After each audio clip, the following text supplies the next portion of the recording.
All right, so are you ready to, trade those flip-flops for some hiking boots? I think so. Because today we are diving head first into the Swiss Alps. Sounds good to me. You sent us this awesome list, top 20 adventure activities in Switzerland from jacef.com, and wow, this is not your average stroll through a chocolate factory. Oh, definitely not. This list is for the thrill seekers. Like pushing your limits, that kind of thing. It's all about connecting with nature, but in a really exciting, exhilarating way. Yeah, and you know what I like about this list?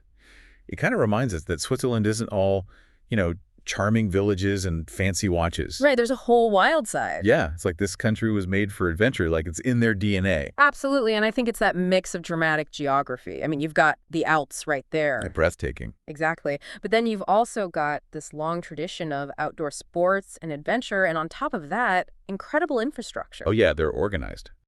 Switzerland has a way of making even these extreme adventures feel well organized. Safe, too, which is important. Yeah, definitely a plus. So let's dive into this adventure menu, shall we? Let's do it. First up, paragliding over Interlaken. I've seen the pictures online. Stunning. Those turquoise lakes, those peaks. What makes Interlaken so perfect for paragliding, though? So Interlaken is nestled right between two lakes, Lake Thunny and Lake Brenz, and it's that specific geography that creates these really reliable thermal winds. Okay, so the mountains are playing a role. Yeah. Essentially, the sun warms the air over the mountains, and as it warms, it rises. Perfect conditions for, well, a really nice, smooth, scenic glide. So you're basically like riding these natural elevators in the sky. Exactly. And while you're up there, you're treated to some pretty breathtaking views. You get to see what's known as the iconic trio, the Eiger, Munch, and Jungfrau peaks. Talk about a photo op. Yeah, gotta get that selfie with the mountains. All right, now for those who like their thrills with the little side of, I don't know, movie magic, we got to talk about the Verzaska Dam bungee jump. Oh, yes. A classic. 220 meters, that's a long way down. It's a big one. This is the one from GoldenEye, right? James Bond. That's the one. That opening scene, I mean, it really put the Verzaska Dam on the map for a lot of thrill seekers. I bet. So how many people actually do it? Oh, tons. It's become hugely popular, but even beyond its Hollywood fame. The dam itself has a really interesting history. Did you know that it was actually a really pioneering project back in the 1960s? They used this revolutionary arch dam design. Nobody had ever seen anything like it. Oh, wow. I actually had no idea. So you're telling me this bungee jump, it's basically a leap from a piece of engineering history. That almost makes it educational. Well, maybe not quite educational, but it definitely adds another layer to the experience. I'd say so. And speaking of adding layers, let's switch gears from pure adrenaline to something that combines nature and, a little bit of history. Hiking the Eiger Trail. Okay, but this isn't just like a casual stroll in the park, is it? Yeah. We're talking about the Eiger. I mean, that's a mountain that's synonymous with, well, climbing legends. For sure, and tragedies too. It's a challenging mountain. Yeah. The Eiger Trail, it runs along the base of the Eiger's north face, which, if you don't know, it's infamous maybe, in the climbing world. It's iconic. It's the sheer vertical wall of rock and ice. And for decades, it's attracted these incredibly daring climbers. I can't even imagine. It's a very dangerous climb. So you're hiking and you're walking in the footsteps of legends. I mean, you're really feeling the presence of those who, well, they dared to conquer this really unconquerable thing. That's amazing. Okay. Gives me chills just thinking about it. It's pretty powerful. It really makes you think about the power of nature, that's for sure. For sure. It's one thing to see it in pictures. It's another to really, experience it. To feel it, yeah. Okay, from legendary climbs, let's glide over to legendary slopes. Our next adventure takes us to Zermatt, the Matterhorn. I mean, come on, talk about a postcard view. It's iconic for a reason, right? And it's not just about the Matterhorn, though obviously that view, it's like the mountain that defines the word majestic. But it's also the skiing. Oh, the skiing. Incredible variety in Zermatt. I mean, whatever kind of skiing or snowboarding you're into, they've got it. And the article mentions something about year-round skiing. Tell me that's not some cruel joke. It's true, year-round. Because of the altitude, the glaciers, you can find skiable snow even in the summer up there. Stop it. I'm so booking a trip. It's a skier's paradise. Wow. Okay, but you know what's cool about this list? It's not just the greatest hits, Yeah. There are some really unique, unexpected activities on here, too. That's what's so great about Switzerland. They're so into outdoor recreation, and they've really embraced these, slightly more niche sports and made them accessible to, well, pretty much anyone. Like canyoning, which I gotta admit, I'm very curious about this. What does that even entail? Is it as intense as it sounds? It's intense, but in a good way. Okay, imagine this. You're rappelling down waterfalls, swimming through these crystal clear pools like carved by glaciers. You're basically becoming one with the mountain water as you navigate through these gorges and canyons. It's wild. Hold on, back up. Rappelling down waterfalls. What? I need to be like a professional rock climber who can breathe underwater for that, right? You're right. Because, full disclosure, I think ziplining was pushing it for me. That's the thing. It sounds way more extreme than it is. You don't have to be an expert at all. Switzerland has tons of these guided canyoning tours for all levels, even total beginners. They give you all the equipment, the wetsuits, helmets, harnesses, and expert instruction, obviously.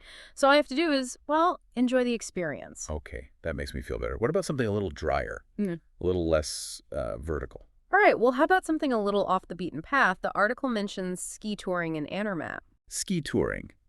Okay, so I'm picturing like a leisurely tour group on skis, maybe stopping for hot cocoa, taking some pictures. What am I missing? Pretty much everything. Ski touring, or sometimes it's called backcountry skiing, is like the wilder, more adventurous cousin of, regular downhill skiing. Okay. So instead of those nice groomed slopes and chairlifts, you're using these special skis with skins, which are these temporary removable strips on the bottom, and you basically hike uphill. You're climbing a mountain on skis. Why? Because it's awesome. You're earning your turns. You get to ski down these untouched powder fields far away from the crowds. And Andermatt is amazing for this. They've got super challenging terrain, incredible backcountry. So it's the thrill of the climb combined with like this feeling of carving your own path through this pristine environment. I can see the appeal. It's addictive. A different kind of rush, one you've worked for.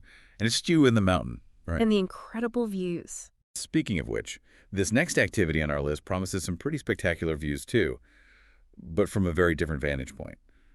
Hot air ballooning over Chateau d'Eau.